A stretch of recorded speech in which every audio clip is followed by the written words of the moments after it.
Como seria acordar um dia e perceber que toda a sua vida foi construída sobre uma mentira? Para Jack Nicholson, esse momento chegou no auge da sua fama, quando um telefonema revelou um segredo tão chocante que poderia tê-lo destruído. Mas essa é apenas uma das reviravoltas. De escândalos amorosos a feitos históricos em Hollywood, a história de Nicholson é repleta de reviravoltas que parecem inacreditáveis.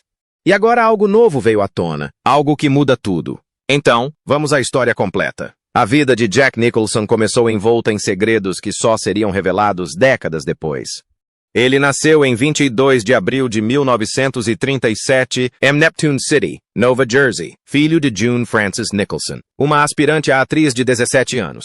A vida de June na época era complicada. Apenas 6 meses antes do nascimento de Jack, ela havia se casado com um homem chamado Donald Fertillo, um empresário do ramo de espetáculos que já era casado com outra pessoa, o que invalidava o casamento. A identidade do pai biológico de Jack nunca foi confirmada, embora alguns acreditem que possa ter sido Eddie King, o empresário de June. Apesar de Fertillo ter se oferecido para assumir a responsabilidade pela criança, a mãe de June, Ethel May Rhodes, insistiu em criar Jack sozinha. Para proteger a reputação da família, Ethel elaborou um plano. Ela criou Jack como se fosse seu próprio filho, fingindo ser sua mãe, enquanto June assumia o papel de irmã mais velha. Essa mentira se tornou a base da infância de Jack, e a família se apegou à história sem falhar. Ethel trabalhava como cabeleireira e artista, enquanto seu marido, John Nicholson, ganhava a vida decorando vitrines de lojas de departamento. Eles viviam uma vida modesta em Manasquan, Nova Jersey. Jack cresceu achando que sua família era típica, sem saber das verdades ocultas. No ensino médio, ele era conhecido por seu humor e charme, ganhando o título de palhaço da turma em 1954. O engano foi tão bem guardado que, mesmo nos últimos dias de June, quando Jack a visitou no hospital enquanto trabalhava em um filme no México, nada foi revelado. Suas últimas palavras para ele foram: "Devo esperar?" E ele respondeu: "Não", sem perceber que ela era sua mãe, não sua irmã. June faleceu em 1963 e Ethel em 1970, ambas levando o segredo da família para o túmulo. A verdade só veio à tona em 1974, quando Jack tinha 37 anos e era uma estrela de Hollywood. Um pesquisador da revista Time o contatou para verificar detalhes para uma matéria sobre seu filme, Chinatown. Durante o processo, descobriram inconsistências nos registros de nascimento de Jack e o informaram sobre a possibilidade de sua irmã ser, na verdade, sua mãe. A princípio, Jack descartou a alegação, mas a curiosidade o levou a ligar para seu cunhado, Shorty, para esclarecimentos. Horas depois, Shorty ligou de volta para confirmar a chocante verdade, passando o telefone para a tia de Jack, Lorraine, que, em lágrimas, admitiu o segredo de família. Jack ficou atônito. A essa altura, tanto June quanto Ethel já haviam partido há muito tempo, deixando-o com respostas, mas sem ninguém a quem fazer mais perguntas. Apesar da revelação, Jack recebeu a notícia com uma calma surpreendente. Em uma entrevista de 1995, ele disse: "Eu diria que foi um evento bastante dramático, mas não o que eu chamaria de traumatizante.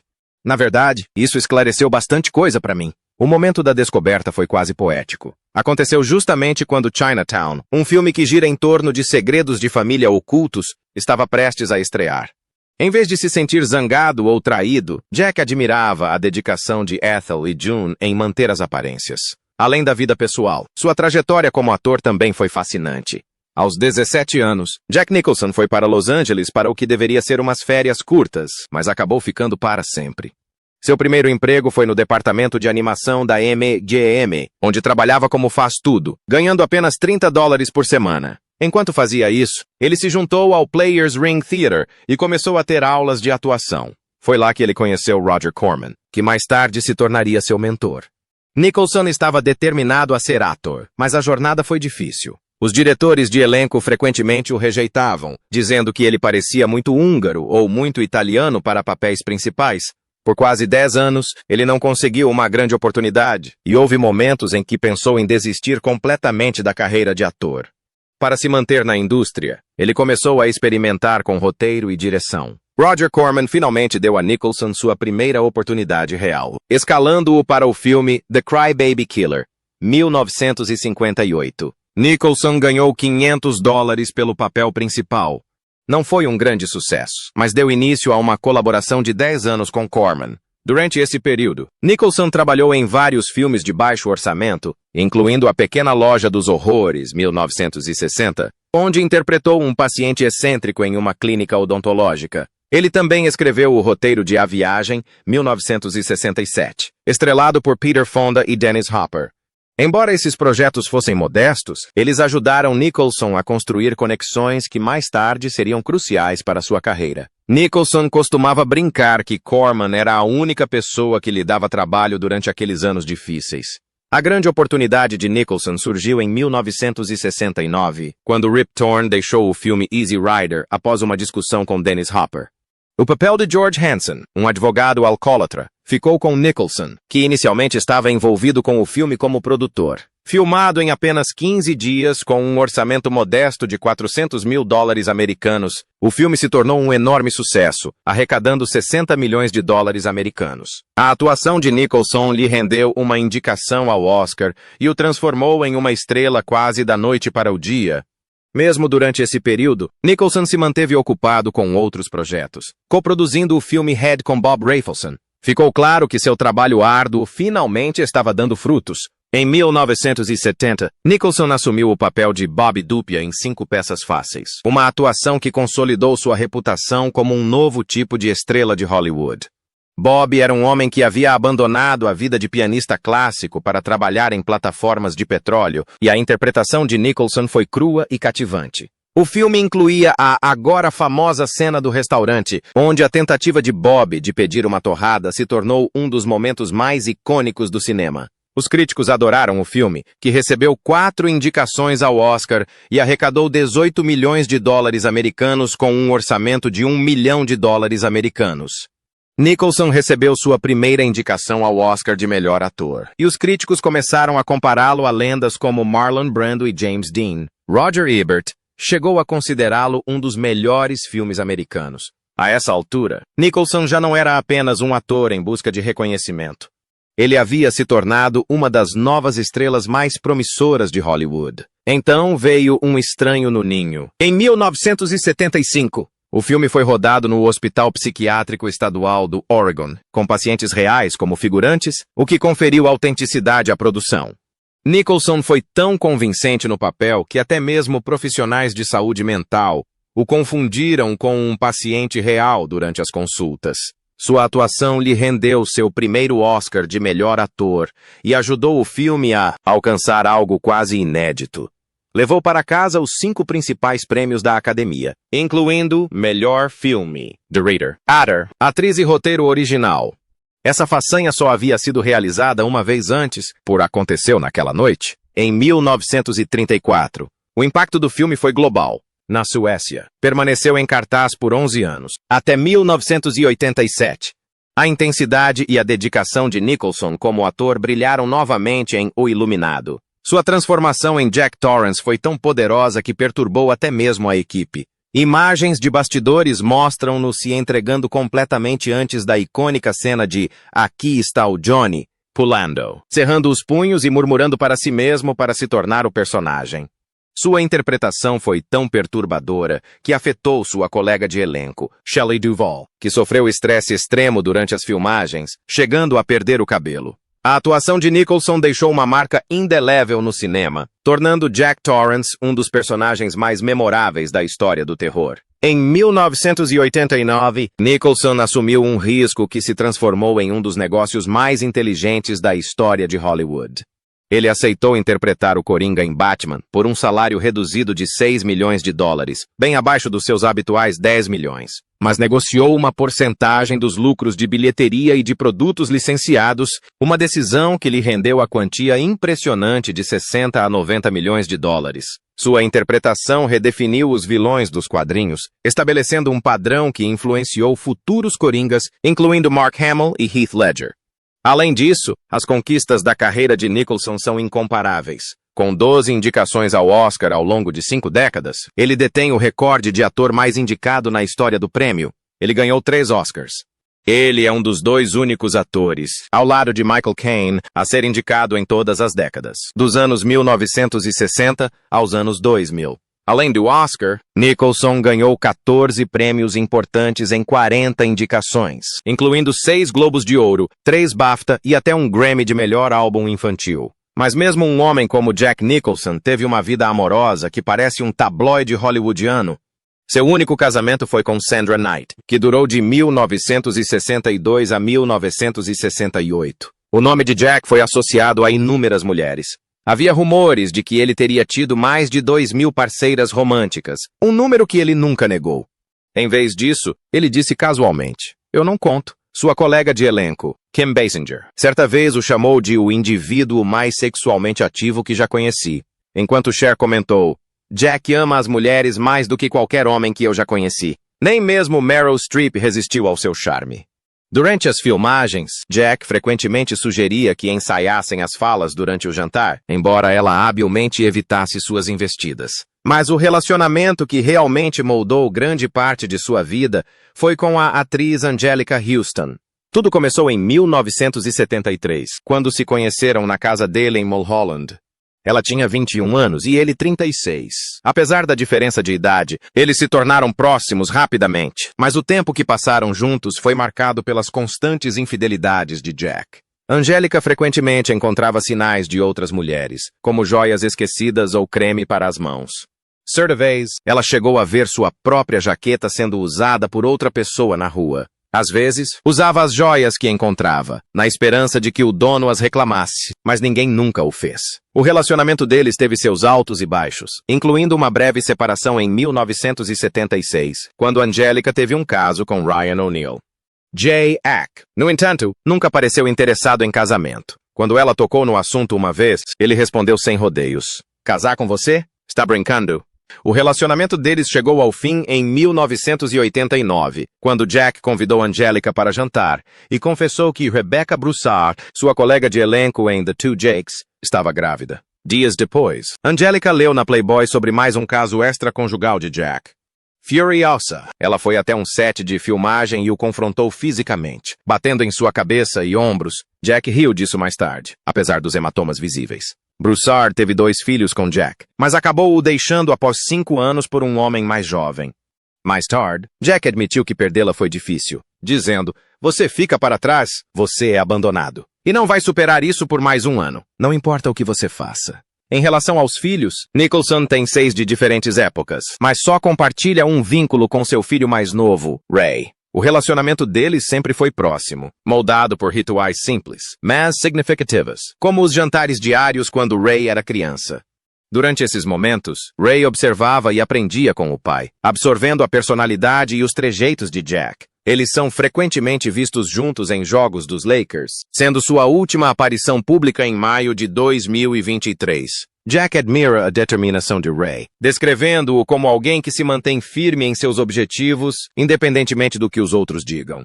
Profissionalmente, Ray seguiu os passos de Jack, aventurando-se na atuação e até mesmo reproduzindo o sorriso icônico do pai em materiais promocionais de Smile 2.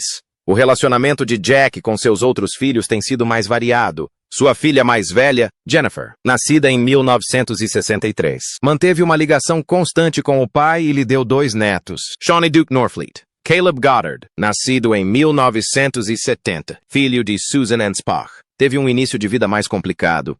Jack só reconheceu Caleb legalmente depois de algum tempo. Honey Hallman, nascida em 1981, filha da modelo dinamarquesa Winnie Hallman, cresceu na Dinamarca e teve pouco contato com Jack. Lorraine Nicholson, nascida em 1990, tem um relacionamento mais próximo com ele e também se aventurou na atuação. Embora Lorraine tenha descrito suas conversas como ultra-secretas, é evidente que Jack teve uma influência em sua vida. No entanto, nem todos os relacionamentos de Jack com seus filhos foram positivos. A história mais dolorosa envolve Tessa Gurin, nascida em 1994, filha da garçonete Janine Gurin. Embora Jack tenha financiado seus estudos iniciais, ele nunca a reconheceu publicamente como sua filha. Em uma entrevista de 2024, Tessa, agora com 30 anos, falou abertamente sobre sua experiência, dizendo que nunca teve um relacionamento com o pai. Ela lembrou que sua mãe lhe disse para manter a identidade de Jack em segredo, comparando sua vida à da órfã Annie. Enquanto Tessa segue sua própria carreira de atriz, ela falou sobre os desafios de ver outros filhos de famosos prosperarem enquanto ela luta para encontrar seu lugar. Ela descreveu ser chamada de ilegítima como se estivesse vivendo no século XVI, mostrando o impacto emocional da decisão de Jack de se manter distante. O último filme de Jack Nicholson foi Como Você Sabe, lançado em 2010. Era uma comédia romântica, mas acabou sendo um fracasso estrondoso. O filme custou a enorme quantia de 120 milhões de dólares para ser produzido e Nicholson recebeu 12 milhões de dólares por seu papel coadjuvante. A produção teve muitos problemas, incluindo refilmagens do início e do fim, o que aumentou ainda mais o orçamento. Quando estreou em 17 de dezembro de 2010, enfrentou forte concorrência de filmes como Tron, O Legado e Zé Colmeia. Arrecadou apenas 7 milhões de dólares em seu fim de semana de estreia, ficando em 8º lugar nas bilheterias. O público não gostou, dando-lhes uma nota ruim de C-. O filme acabou arrecadando apenas 48 milhões de dólares em todo o mundo, tornando-se um dos maiores prejuízos financeiros da Sony. O fracasso foi tão grande que a Sony o mencionou em seus relatórios financeiros, afirmando que causou um prejuízo de 58 milhões de dólares. A empresa chegou a decidir não renovar o contrato com o diretor, James L. Brooks. Em 2014, Nicholson teve a oportunidade de fazer um grande retorno no filme O Juiz. Ele foi convidado para interpretar o juiz Joseph Palmer, pai de Robert Downey Jr., no filme. O papel era perfeito para Nicholson. Era sobre um juiz rigoroso que enfrentava acusações de câncer e assassinato. Os estúdios o queriam muito para o papel, mas ele acabou recusando. O papel ficou com Robert Duvall, que se saiu tão bem que recebeu uma indicação ao Oscar. Nicholson também recusou outros papéis importantes, como no filme 42, que acabou ficando com Harrison Ford, e um filme de seu antigo diretor, Warren Beatty. Nicholson também considerou retornar à atuação para um remake americano do filme alemão Toni Erdmann. Ele gostou tanto do filme original que convenceu a Paramount a comprar os direitos para que ele pudesse estrelá-lo. O projeto contava com grandes nomes envolvidos, incluindo Kristen Wiig como co-estrela e Adam McKay como produtor. Em certo momento, Bill Murray foi considerado para o papel, mas o interesse de Nicholson o afastou. No entanto, após 18 meses de planejamento, Nicholson decidiu desistir. O projeto precisou ser reformulado e a diretora, Lisa Cholodenko, assumiu a escrita e a direção. Se Nicholson tivesse permanecido, este teria sido seu primeiro filme desde Como Você Sabe. Hoje, Nicholson vive uma vida tranquila em sua mansão em Beverly Hills, uma propriedade que comprou de Marlon Brando em 2005 por 5 milhões de dólares. A casa agora vale muito mais e faz parte do portfólio imobiliário de 400 milhões de dólares de Nicholson.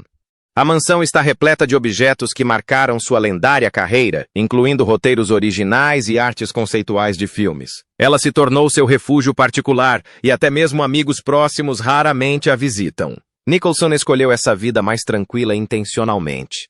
O produtor musical Lou Adler afirmou que Nicholson está vivendo exatamente como quer. Ele passa o tempo fazendo o que o faz feliz, comendo o que gosta e desfrutando de sua privacidade.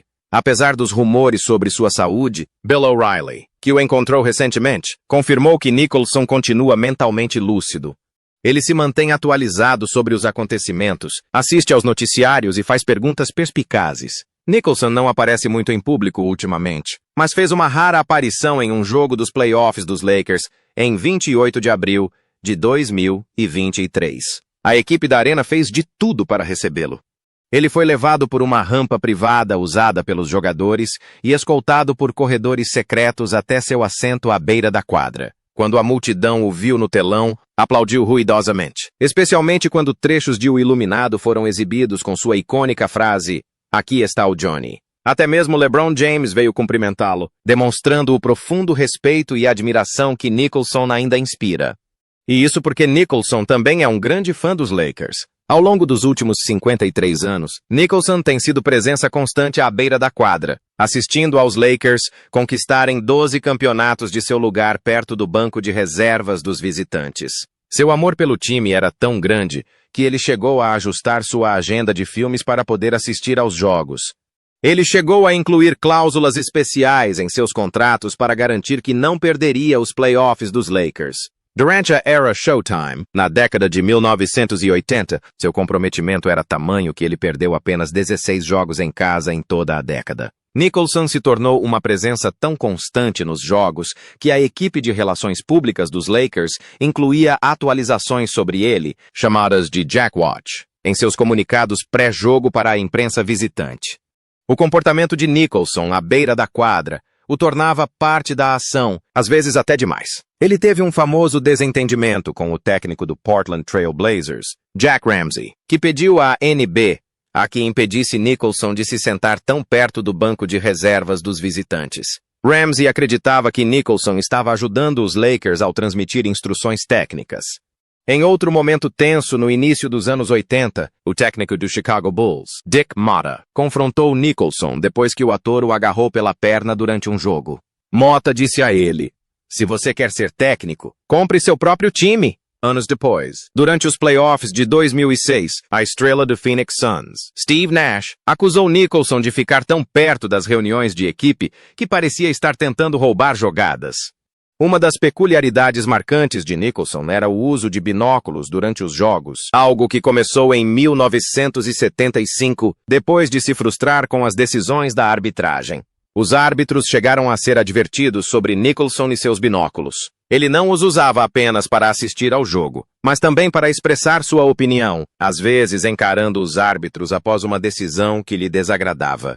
Em um momento memorável em 1984, Nicholson seguiu um árbitro com seus binóculos de ópera durante um quarto inteiro após uma decisão errada da arbitragem, o que acabou levando o árbitro a quebrar o protocolo e conversar com ele no meio do jogo. A sequência de jogos consecutivos de Nicholson pelos Lakers foi finalmente interrompida durante a pandemia de Covid-19. Depois de assistir a 2.263 jogos em casa, a menos que o trabalho o impedisse, ele não poderia estar presente para ver os Lakers conquistarem o campeonato da NBA de 2020 na bolha. Esta foi a primeira vez que ele perdeu um título dos Lakers pessoalmente desde 1972. Seu último jogo antes da pandemia foi em 19 de outubro de 2021, quando usou máscara enquanto assistia à derrota dos Lakers para o Golden State. Apesar da pausa, Nicholson continua sendo um dos torcedores mais icônicos da história da NBA.